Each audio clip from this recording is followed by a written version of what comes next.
কেডা রে তুই আমার শৈল ভাই জটলি তুই চিনস আমি কেডা আমি বেশি এমপির বলা বড়া এবার সিরিয়াস বলা তুই আমারে তুই এমপির পোলা না আর আমি প্রথমে দেখে চিনবার পারছি তুই যে এমপির পোলা তুই এমপির পোলা না দেখিস তোরা এখন আমি কি করি দেখিস তোরা এখন আমি কি করি ভাই ভাই ভাই আমার মাফ করে দেন ভাই ভাই আমার মাফ করে আচ্ছা তো দা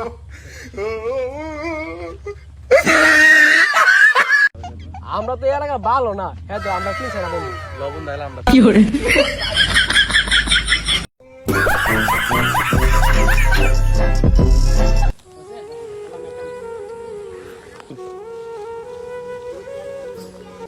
গেন্দা তোলে পাত্রী ছিলাম পাত্রী সবকিছু ঠিক আছে দেখতে একটু কালো কালো সেরি আমি জীবনও বিয়া করতাম না পাত্রী ভাই থেকে বলছিল একটা R15 দেবো আর 5 কাঠা জমি দিব কুয়ারের বাচ্চার বেশি তাড়াতাড়ি দৌড় দিবার লাগে কেডা জানি বিয়া করে লাগা কালা গলার মালা